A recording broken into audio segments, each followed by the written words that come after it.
Okay, so we are on page 157, I believe. If I'm mistaken, you can let me know. Wait, yeah, and we're in the middle of talking about, so we were talking about there are two dispositions a person can find themselves in regards to their social circumstances. And one of those would be that a person is alone, and one of those would be that a person is with people. Um, and that would be, typically family, we're with friends, and how to deal from a point of trusting in God. How would one deal with their relationships and their interactions with other people? So we discussed how a person has obligations. We have obligations towards our friends and our family members, and we would do everything we can in a wholehearted manner to provide for them according to our obligations, and trust that God will assist us in those efforts. So if we just go back to page 156, I'm sort of going to move quickly through it just as a review. He would teach them the appropriate way to conduct themselves, both in Torah matters and in worldly matters. Torah matters because Torah matters is a way of a person knowing what life is about, what a person's responsibilities are in this world, and why God put him here, all of the meaning of life, and also worldly matters so that the person can maneuver through this world while fulfilling his purpose in the world. As it's written, you shall love your fellow as yourself, and it says in the preceding verse, you shall not hate your brother in your heart. He should not do so with the hope that his favors will be repaid. And when we do things for other people, we should not do it for them with the hope that we're going to get something back from it, which is in agenda driven, nor to repay them for the good that they already did for him, nor should it be as a payback. You did something for me, so I feel like I have to do something back for you. It should not be done out of love for the honor and praise that they will give him. That's also agenda driven. What am I going to get out of this? Nor in order to rule over them, nor to exert one's own power that I control other people because I do things for them and now they're beholden to me. Rather, it should be done to fulfill the mitzvah of the Creator, to observe his covenant and his instructions concerning them. So this is a very important point, that when we do things, we must strive to develop ourselves more and more and more, which is a lifelong development, that when we do what we are meant to do, we do it because that is what I am here to do. This is why God put me here, to do this thing. But to do it for any other side reason, whether it's for personal benefit or because I feel like I owe the other person, or because I want to get something out of this, like some power or whatever, or acknowledgement, all of that takes away from the integrity that we can bring towards what we're doing, simply because God put me in this position in relationship with these people, and therefore I have these duties, these responsibilities with these people. And that this really is the most beautiful way for a person to live, and that is to live in a complete commitment to other people, because God put me in relationship with them, and he gave me the means to assist them, and therefore I do that because that's what God wants. It wants for me. Page 157, for a person who performs their requests while having in mind one of the aforementioned selfish reasons will not achieve his own desires that he expected from them in this world. He will have toiled for nothing, and he will lose his reward in the world to come. So one thing is that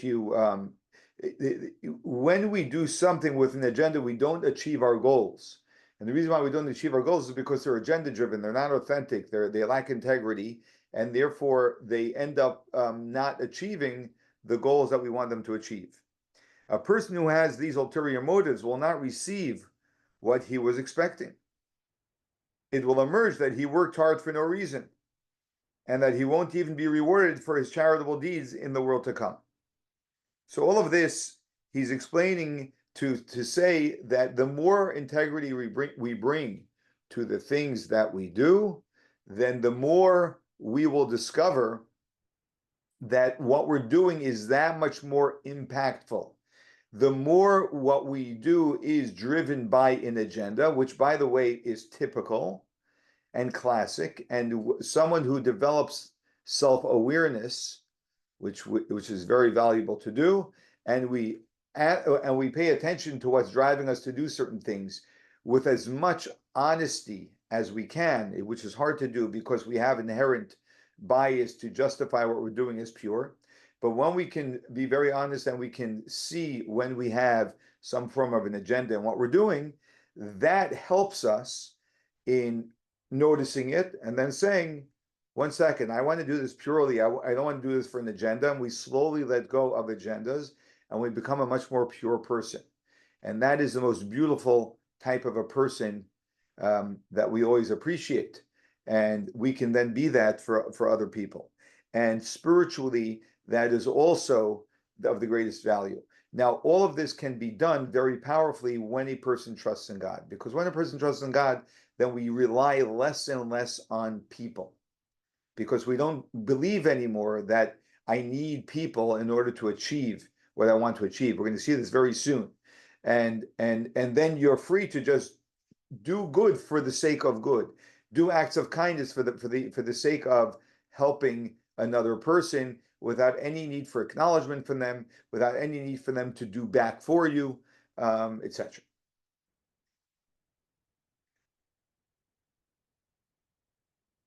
Now, if you look on the foot, let's go to the bottom of page 157, where it says he won't even be rewarded for his charitable deeds in the world to come. He might have performed the various mitzvos of caring for his family and guiding them on the proper path. However, since he did so for the wrong reasons, he will not be rewarded. Additionally, he will not even be repaid in this world by his family members for the good that he paid them. So essentially what he's saying is like this. Let me talk on the practical level. I do think that when we do things, but they're not pure, and so this has to be somewhat qualified, there is reward for our efforts of doing it as best as we can.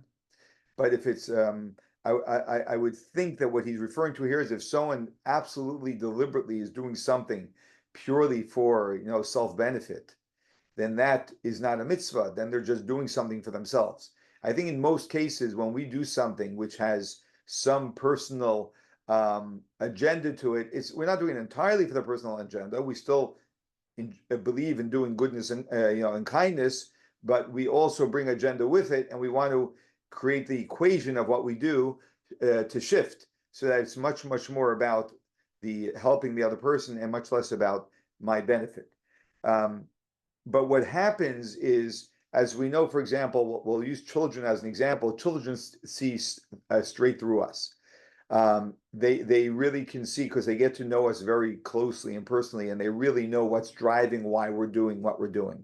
And you can clearly see in close relationships that when our commitment to people who are very close to us is really for an agenda, then they do not become their relationship does not actually develop. And then we suddenly find like, hey, why don't they have a good feeling towards me? Why won't they do back for me after I've done so much for them? And sometimes, not all the time, but sometimes that is because they never really felt that we were doing things for them.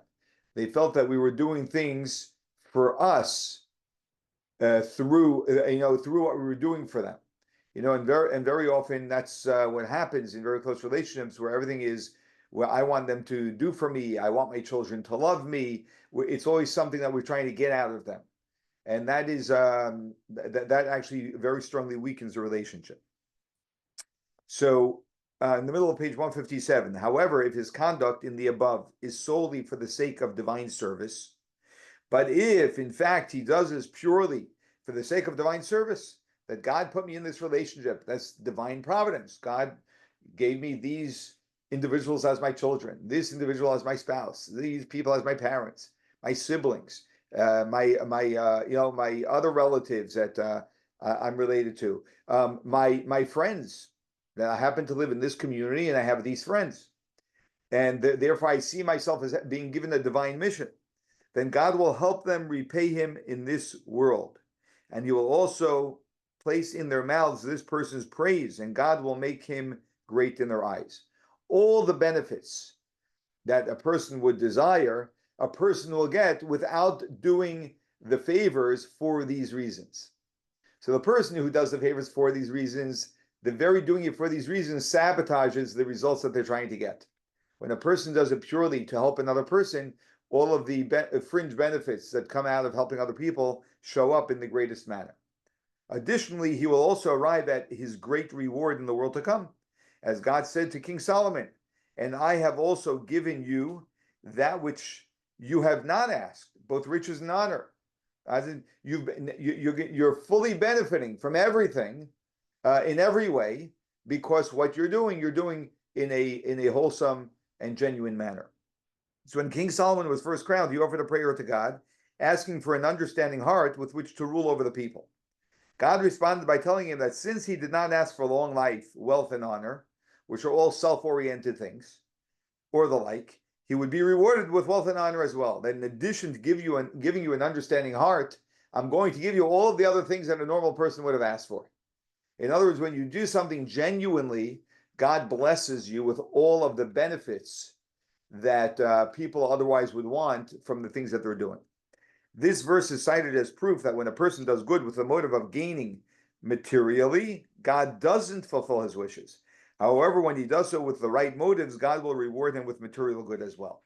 Now, I want to just emphasize, as I've done that numerous times in the past, that there is a very tricky and subtle human hack where we try and outsmart the system.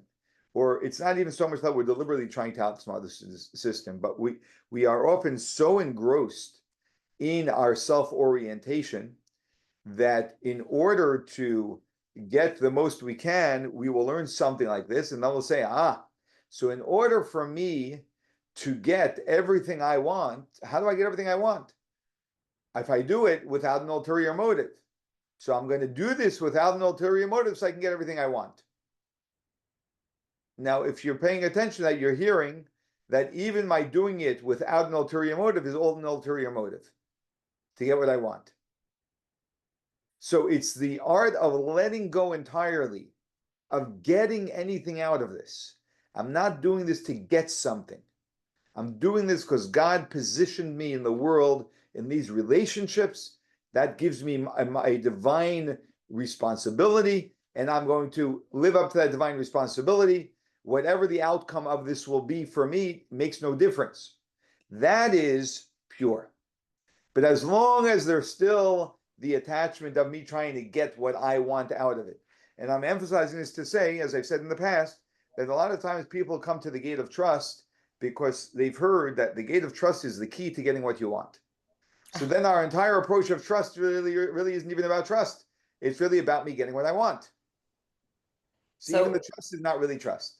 So that's why we have to really we have to check in with ourselves to do our best to really be committed to the cause, to the purpose, to God, and not try and get anything out of this. And it just so happens that a person gets the most themselves out of something when they are in fact committed to the cause. That's just so happens to be that way. But that's not what should be driving us at all. Otherwise, we're once again out of integrity.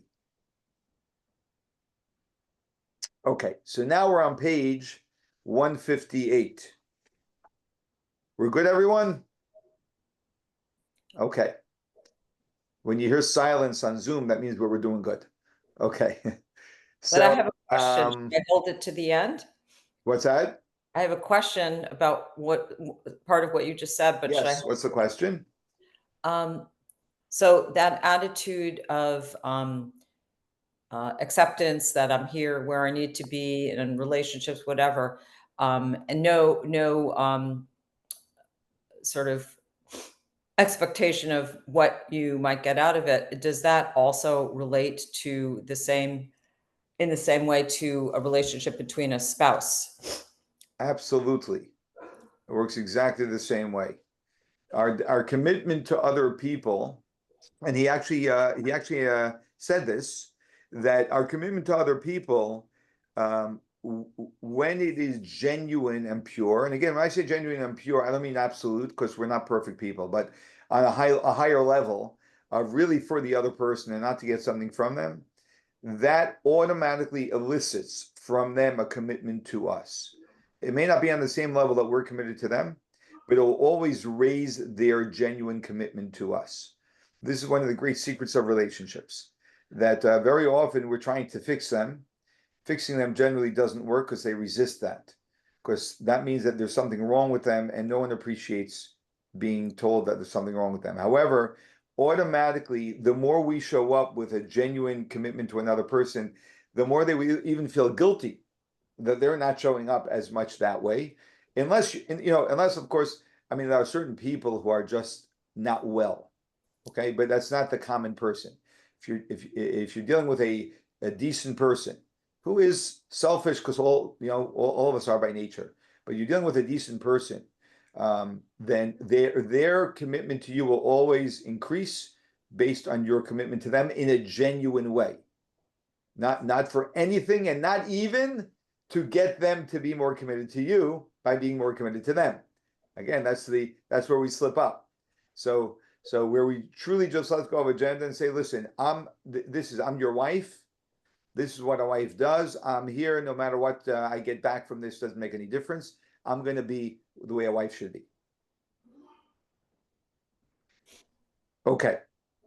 So let's continue on page 158. People helping people.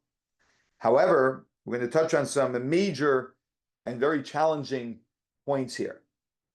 However, the manner with which to have bitachon, to have trust in God regarding the matters that pertain to someone who is of a superior or a subordinate class of people, the proper way to conduct himself with them is as follows. You'll see from the examples he's using what he's referring to here. So, when the need arises for a person to make a request of either his superior or his subordinate, right? So he should rely on God to deliver his request and consider those people of whom he made the request to be merely the messenger whom God will use to complete his request. So let's say I need to make a request of a superior. Normally when we make a request of a superior, we're concerned, they're superior. Will they listen? Won't they listen? Will they oblige? Won't they oblige, right? Or if it's a subordinate, also the same concerns.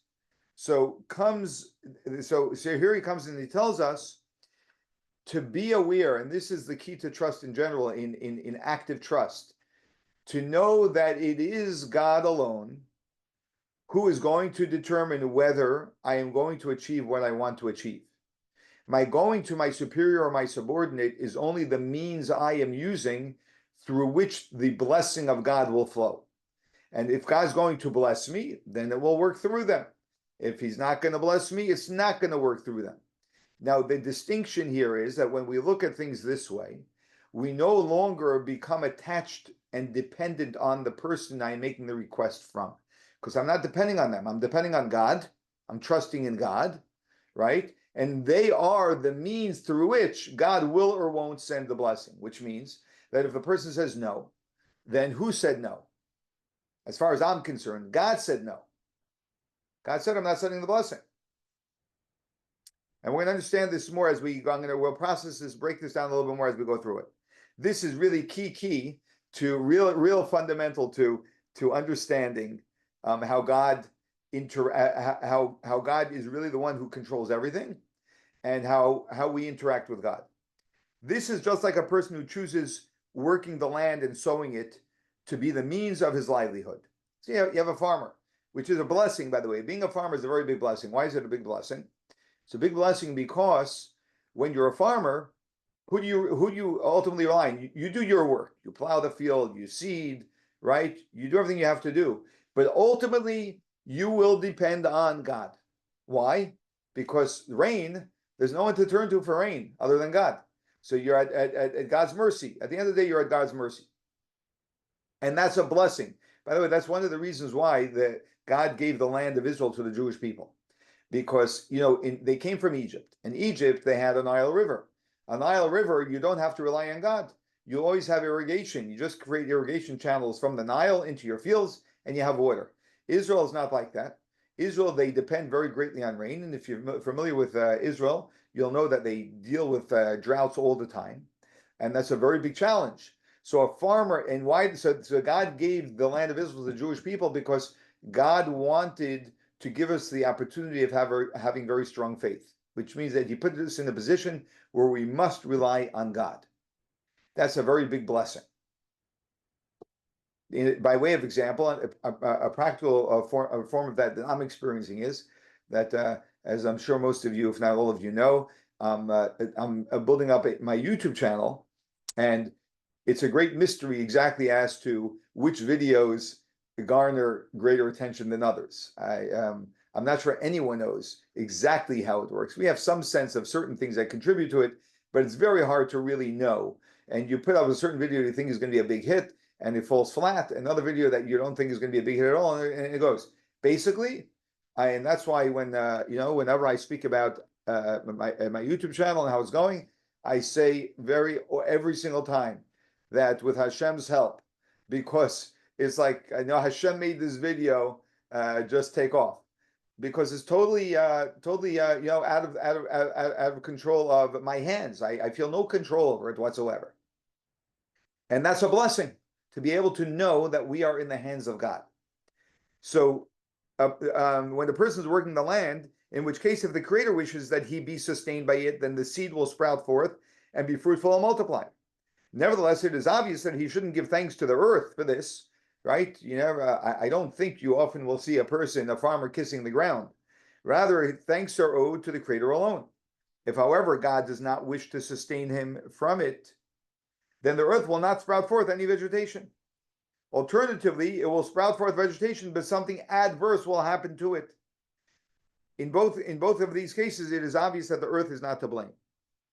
Anyone in business knows this. You work on a certain project that is just like the $1 million idea, and it's going to take off, and you've checked it out with numerous people, and they think it's amazing, and something happens, the whole thing falls flat. And then some other side idea that you say you'll try, why not? It's not a big investment, so why not try it? And all of a sudden, this thing is what makes you your money, right? Because really, it's all Hashem that is making it happen. So when a person makes a request of someone, he should not rely on. Now he's going back now to the person, asking a person for something, whether it's a superior or a subordinate. He should not rely on that person. When you're asking, don't count. Oh, please, I hope he says this. I hope he says yes, as if I am now beholden to this person. Rather, you should rely on God alone and realize that God is the true source of everything. You open up a book of Tehillim, you make your request to the person. Person says, I'll let you know in 24 hours. You open up a book of Tehillim and you daven to Hashem, bless me with this. Furthermore, since God is the true source of everything, it follows that he should not put any more hope in a person who is more capable of fulfilling his request than one who is less capable. You shouldn't think, sometimes we think, well, I asked this person, but there are people who are much more connected. There are people who are much better at this. I don't know if this person can do it. If Hashem wants the blessing to come to you, it can come to this person too. And if this is your access point, the person you have a connection with, so you ask that person, it can come through them. Let's go to page 159. Or actually, let's read bottom line, on the bottom of page 158. When you need to make a request, rely on God to deliver it. What does relying on God mean? Relying on God means that who am I truly trusting is going to make this happen? Not the person I'm asking. The person I'm asking is the vehicle through which, but God is the one who will actually make it happen. Consider those people whom you made the request to be merely the messenger whom God will use to complete your request. God's going to use them as the messenger through which the blessing will happen. Now, you know what happens when we live this way? We never get upset at people. We never blame them. We never feel we're the victim of people. Why? We're relating only to one person, and that is God. Everyone knows just a means. That God is God's means, not our means. God's means to either giving us a blessing or not. Can you imagine just think about that? That I no longer live dependent on other people. I no longer blame other people. I no longer get upset when other people don't come through for me. Doesn't that sound like a very tranquil life? You just got rid of about 80% of your frustration in life. That's pretty cool. Similarly, when he requests an object from one of those people, page 159, who is either above him or below him, he should consider the weak person and the strong person as equally able to perform his request, not placing any more trust in the stronger person. He should rely on God, blessed be he, that his request will be fulfilled. Now, we're going to learn that you should always use your best access point for what you're trying to achieve. So if you have different people who you can try and work through to achieve a certain result, you should work through the one who is most naturally capable. And you say, why? It makes no difference if they're capable. God's sending the blessing. The reason why is because God says, I want you to create the best channel through which my blessing can flow in the world of nature that you can. And then I'll take over. Then I'm going to do what I want to do, whether it's to bless or not. But we always have to do our best in the world of nature. And once we do our best, now sometimes our best is very mediocre because we don't have any great access point. We don't have a guy who's very very connected in this area that we want. We use the best that we have.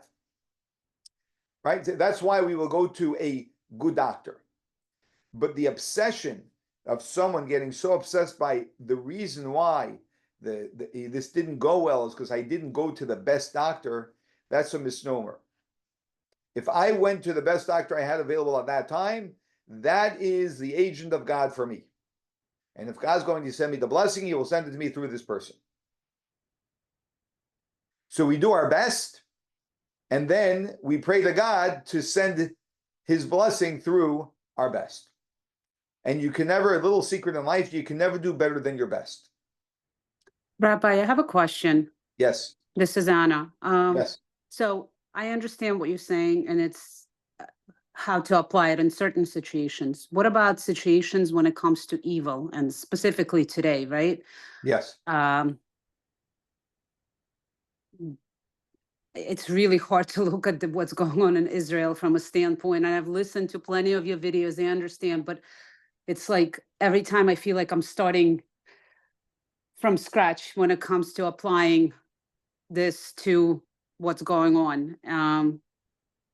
How do we look at it this way? How do we look at it then it's God who's creating the situation, and it's just every time I think about it, it's confusing and it's hard to see it that way. Yes, I agree with you that it's very hard to see it that way. And we want to reach a point. It's not a point. We want to, over time, begin to actually see it this way, even though it's very hard. And that is that, I mean, and through our history, we've had horrific things happen to us.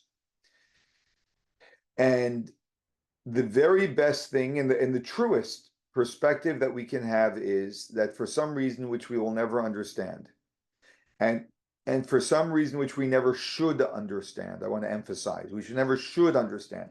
Some people try to understand and give reason, which is very wrong, because there is nothing within human logic that can justify, in human logic, right, in the limits of our understanding, how such horrific atrocities could possibly happen. And with our inability to understand it whatsoever, we also embrace it with faith that when something happens, it happens because God will say, in some way we can say lets it happen. We can more strongly we can say God makes it happen, and both of them are true. For a reasons beyond what we can understand, there are silver linings that we can definitely take out of it, such as what you probably heard on many of my videos. Those are why I would describe those as silver linings, such as the fact that Israel is responding to our enemies in ways they should have 50 years ago, and they're responding that way now. And that's a silver lining to the overwhelming, overwhelming event that happened, but it doesn't justify it, right? It doesn't explain it. And then to also, and then we have context and meaning, at least in approaching this. Otherwise, we are victims of our enemies, which is never productive. Okay, I have to think about the right word to use here, but we are not victims of our enemies. We are. When I say victim here, I mean victim in contrast to victim as if we are as if they control us. We are not victims of our enemies. There is an experience which is horrific, which is beyond what the mind can grasp, that God wanted us to experience.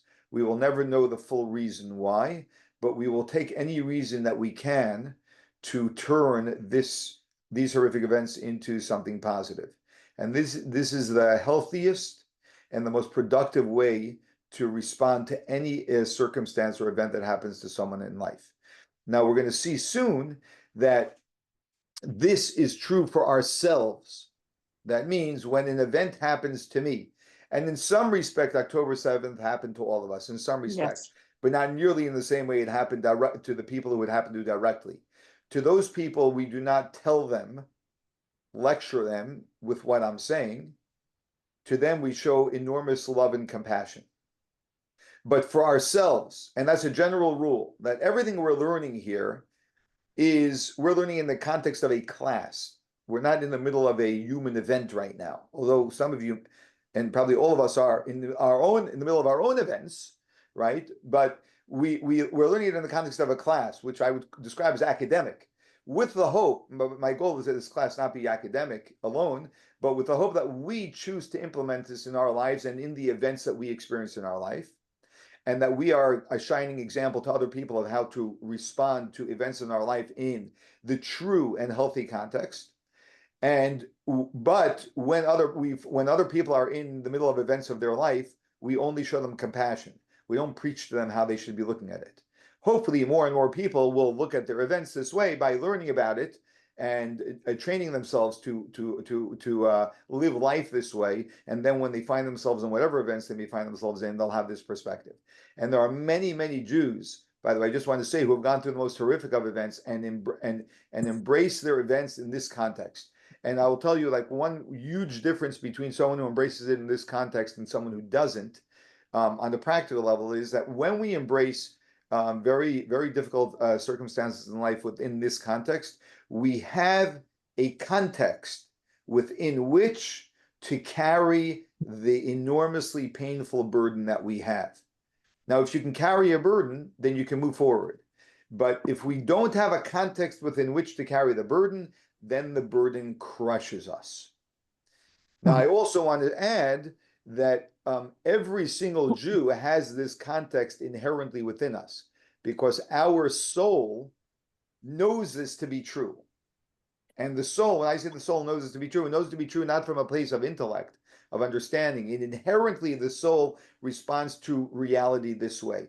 And that's why you will find that many Jews, in response to October 7th, who made the ultimate sacrifices, they are carrying their pain, even though they're not religious people and never study Shaar Habitachon, but they respond from a trust point of view. You can hear them and listen to what they say. They do respond from a trust context, and that's how they're moving forward. Like, you may know the story about the father who lost his son, and he's a I don't know, diamond dealer. He sells diamonds, and he began to offer a diamond to any Israeli soldier who's getting engaged. And he's given out, I think, if I'm not mistaken, I don't remember exactly, but I think he gave out over 100 diamond rings already for free to people getting engaged. He started with one. He just offered one. But when he offered one, one person, the first person contacted him, he said to meet me, and he gave it to him. But in the interim, 5 other people contacted him, And he sort of said, I gave it out already. I already gave the offer out, but then he just started continuing it, right? Now, all of that is a person who has embedded within him, without him knowing, right? Is almost this trust in God that there is something greater, and I'm going to turn my great darkness into a light. That's really what it is, without being able to articulate it. So we have to. I'm going to say it in another way: is advocate for our higher self. If you remember these words, because I like this phrase very much, and I repeat it often. We have to advocate for our higher self. That it's natural and easy to live in how did this happen? It's such a terrible thing, and to just be stuck in the tragedy of it, right? And there's something far greater than that, and that is advocating for our higher self. And our higher self is living out of a context of trust in God, that there is a purpose, there is a destiny, despite everything being so overwhelming, and despite the fear of saying what I'm saying, because how can you say that when there's so much tragedy? Because we're higher than the tragedy, so we have to speak higher than the tragedy and live from a deeper place than the tragedy. And this has been the great secret of the Jewish people. This is our secret. This is why we are an eternal people. I hope that somehow helped a little bit, Anna. It did, but do you have time real quick? Yes. So you also, this is the hardest for me to apply when you said that you can't, I'm going to paraphrase it, but you can't take it against the person because it's God who's sending. I've been trying to apply whatever you said. I've been trying, sometimes successful, sometimes not so much, to apply it to the tragedy the way you just described. But what comes up for me is hate, which I never experienced ever in my life towards, other people, terroristic organizations. So how do we apply this? It's not God, it's not them, it's God who is orchestrating this. Yes. This is very challenging. The hate, the negative emotions. Rabbi? Yeah, just a second, Marilyn. So actually, Anna, on page 161, we have dealing with enemies. But I'm going to answer you now before we even get there, because I'm not sure that we'll get there today. So I'm going to answer you in just a moment. I just want to hear what Marilyn has to say, and then I'm going to respond to you about enemies and hate. Yes, Marilyn. When something happens that's a man-made tragedy, in my mind, we have to remember that God gave us free will. And some people use that free will to do bad. But from the free will comes God's silver lining, as you phrase it. So because he gave us free will, he does not control everything that everybody does, but he does take some of these tragedies and make good out of them. Okay, so let me, if I may, just tweak a little bit what you said, and then go back to Anna's question, because it's all related. It's all really the same thing.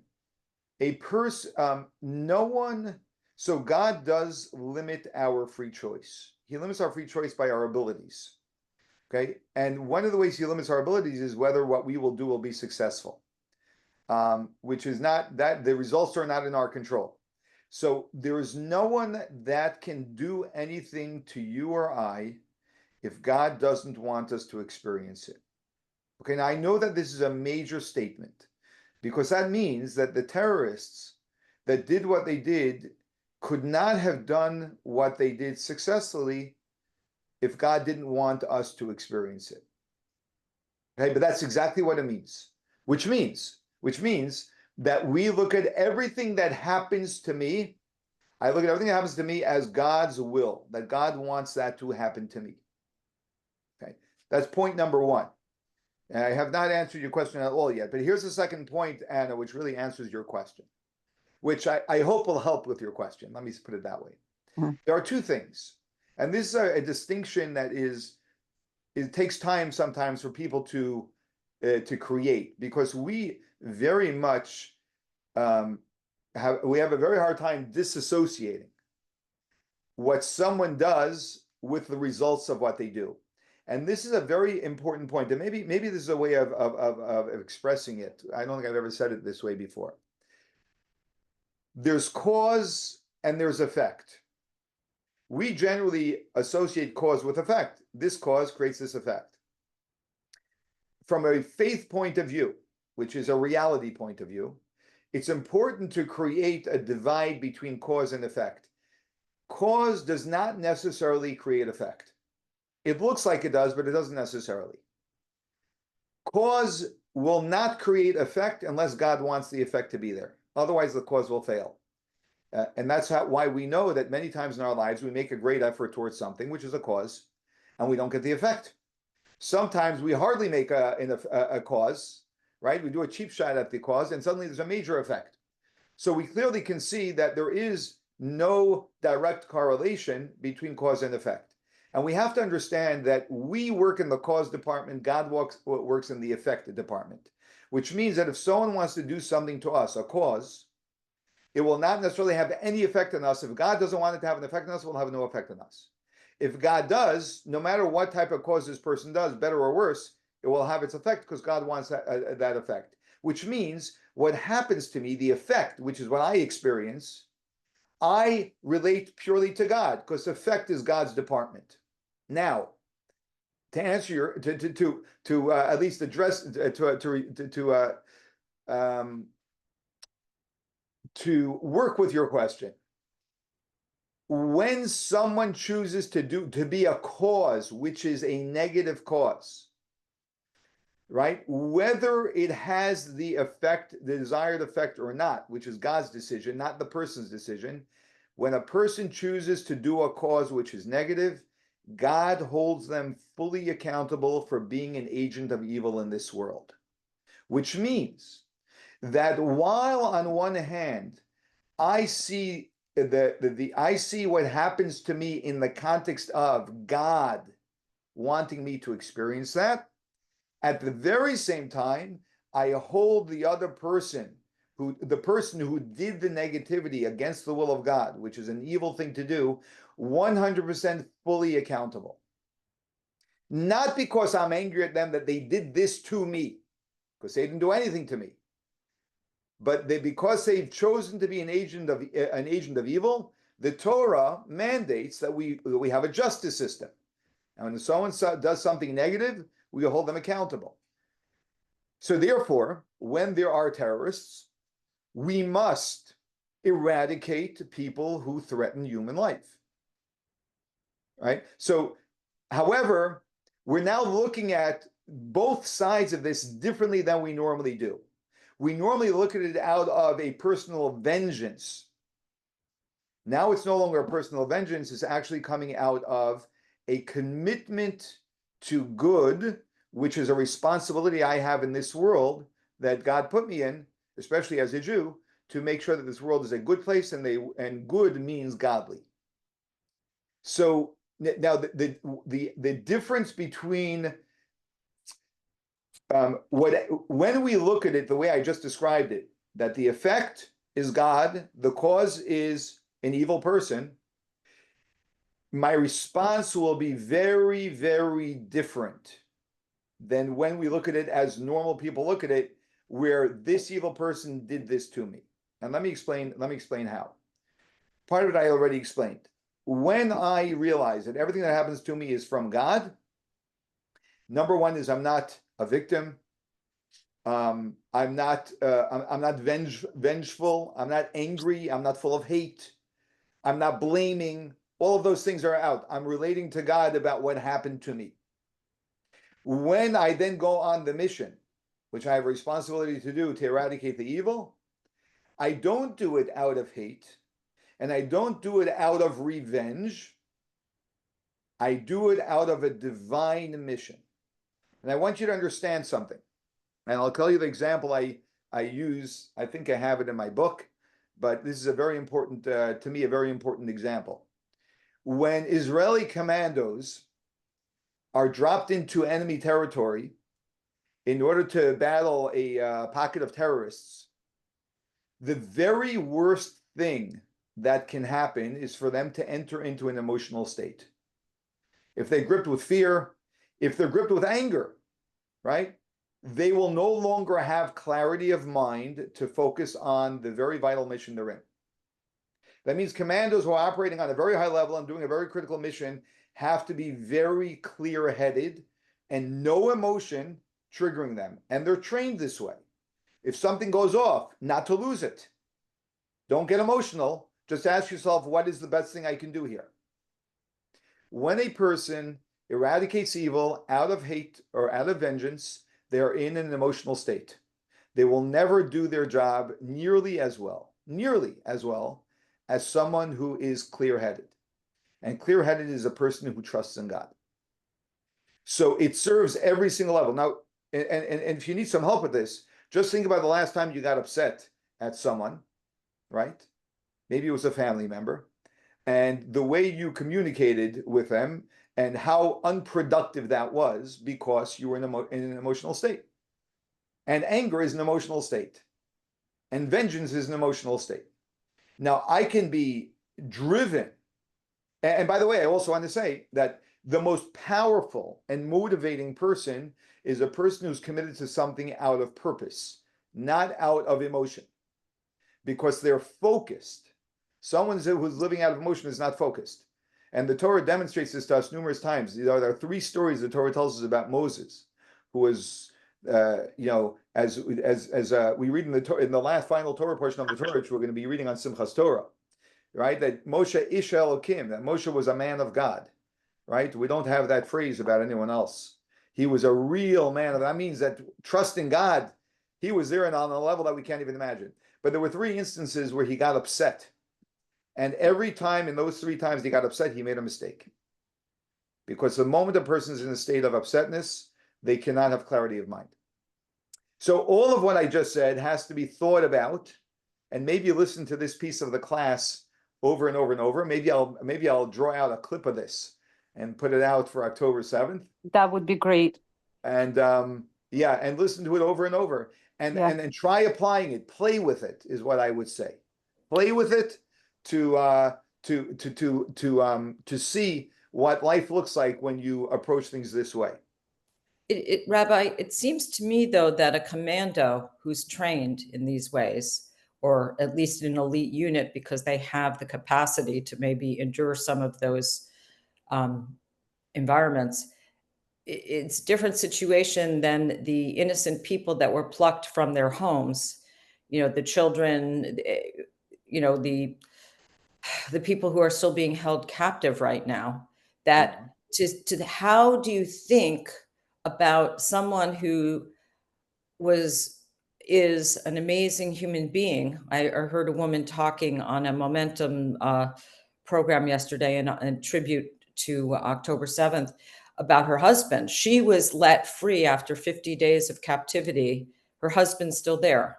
She described her husband, and the guy sounds like a joy, not a tzaddik, but boy, an amazing, amazing human. Yeah.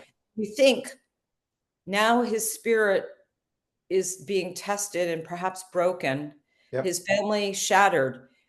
That's very different. How can you say, well, what is he? He's making amends for something in a previous lifetime. I mean, there's no explanation for what he's going through right now, what he has to endure. I agree. Not trained for it. None of us are. For that. Right. So what's your question? That it doesn't seem like the same situation where you could say a commando needs to stay away from emotion, and once he does, he puts himself in a dangerous situation. A person like this, may be striving to find a way to get through this in some form and remain sane and alive and not overcome by hatred. But everything they're doing is to strip him of all of his humanity through various forms of torture. And most Jews that come out of this situation have the response like during the Holocaust. They were innocent in a sense because they could never imagine the amount of evil that a human, quote unquote human, could be capable of. So that's what I'm asking is, to me, that's creating a situation of almost like pure innocence put into pure evil. And I don't know how to make sense of that. Not that it's not Hashem's will, but the fact that it may be Hashem's will. And how do we explain something so treacherous, Okay. so horrid? Okay. So a few things. First, number one, a person that finds themselves in this situation, the person themselves, right? I do not expect and would not expect anyone to not be in an emotional state.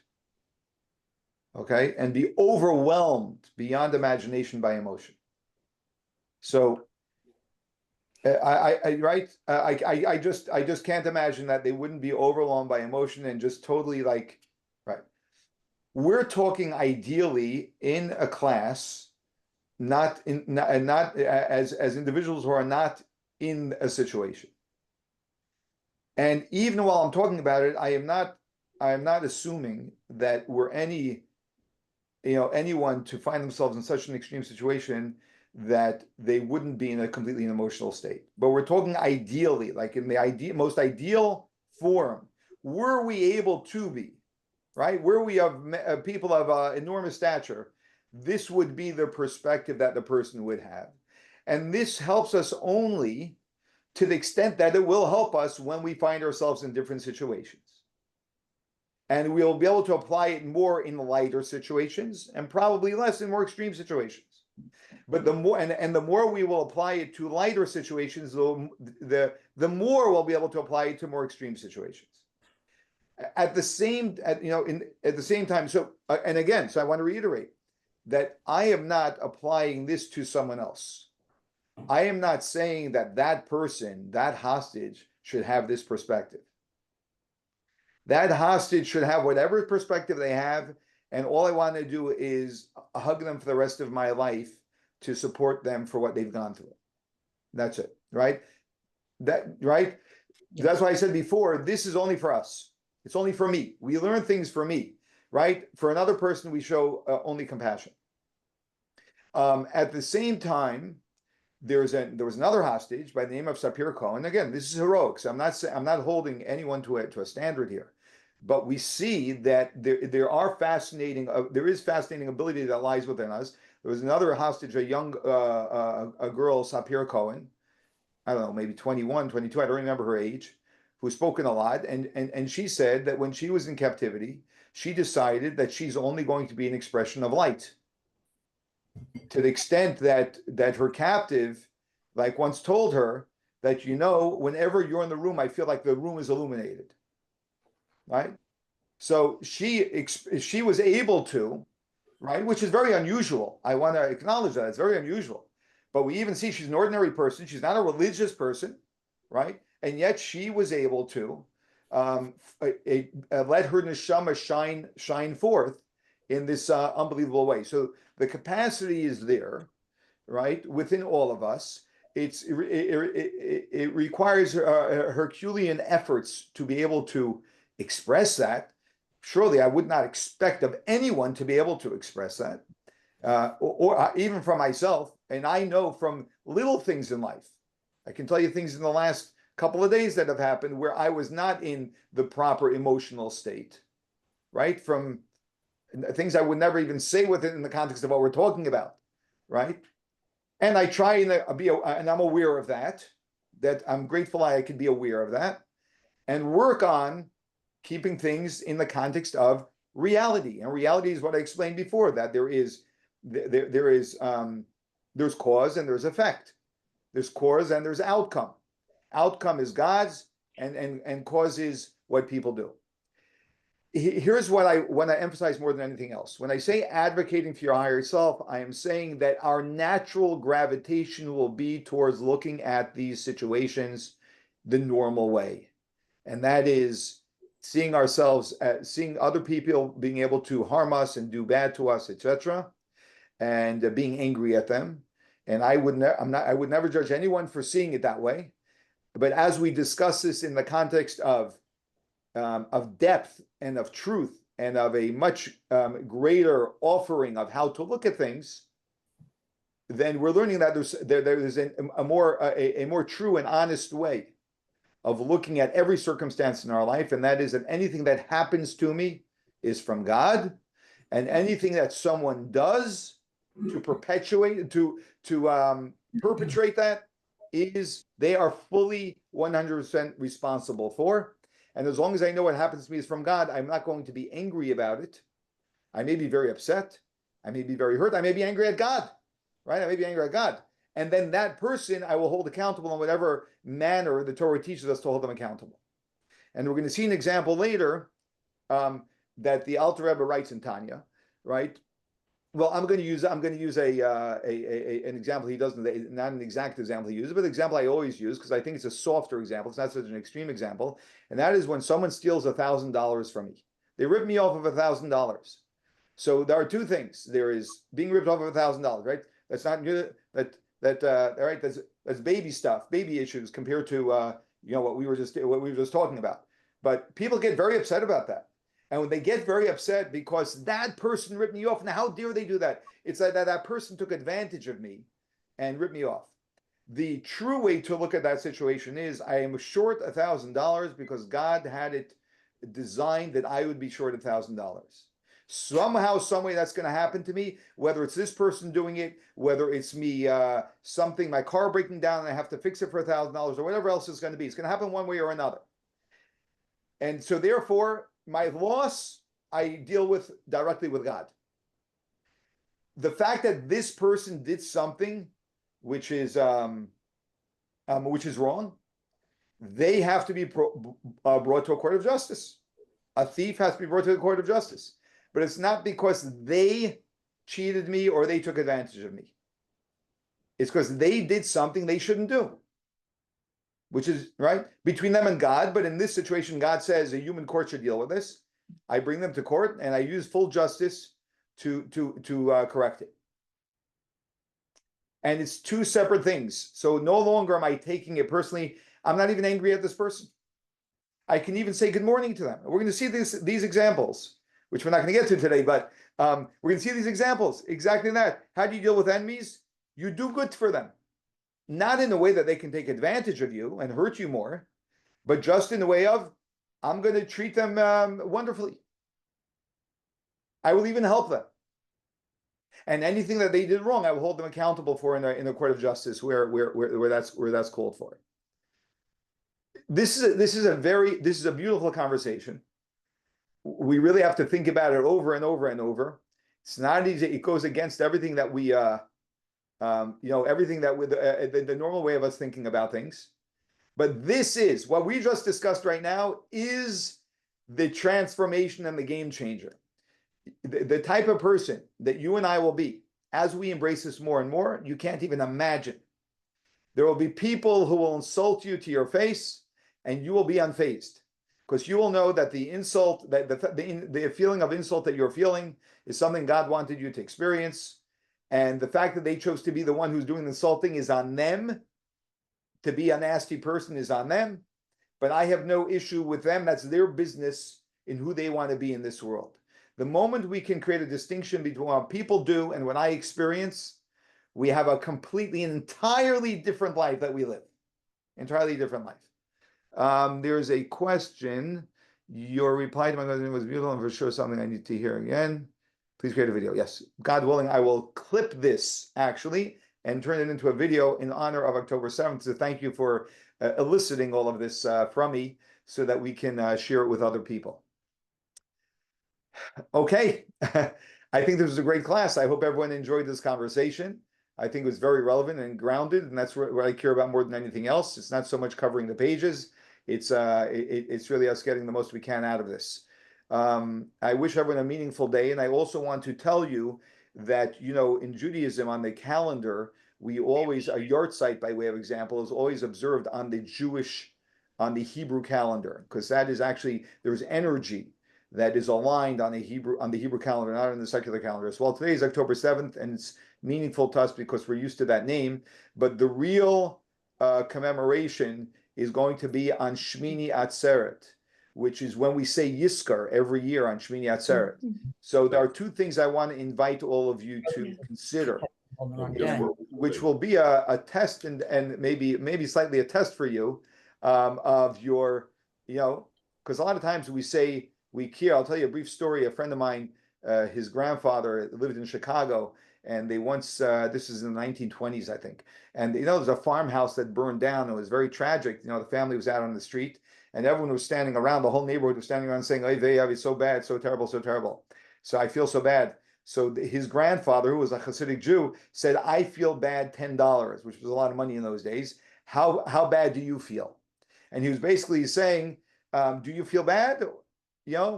Put your pocket. What's it saying? Put your mouth where your pocket is, or put your pocket where your mouth is, or whatever." Right. What is it, Candy?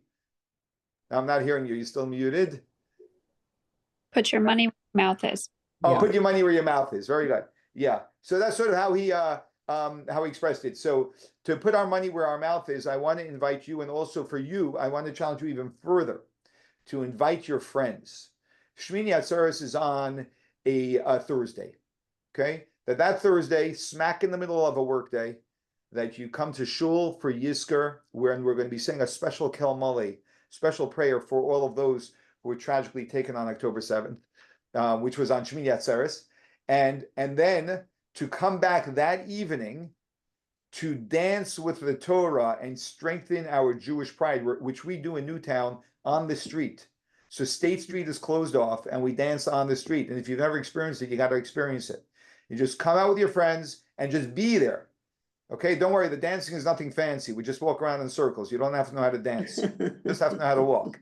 Okay, and you get a whole hot dinner along with it. So we're going to even feed you, right? We're going to even feed you. But really, to bring your friends to that event and say we are going to stand for what happened on October 7th, the Shmini Atzeret, a year ago, and we're going to do this. We're going to put our money where our mouth is. We're going to actually be there. Right? We're going to take a day. We're going to stop our normal day. It's not going to be a normal day. It's going to be a spiritual day where we commemorate them in the morning and where we celebrate Jewish pride, which is what we need so strongly, because that is the antidote to everything we're dealing with.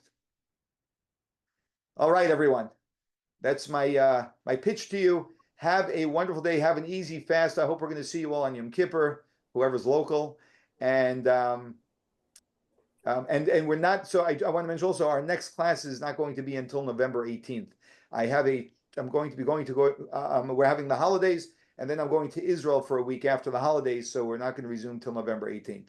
So thanks for hanging in, and I would recommend that you listen to some of the past classes on the days that we're not going to be having class, and you'll gain plenty out of review. All of the best. All the best. Thank you, Rabbi. Rabbi Weinstein. You're welcome.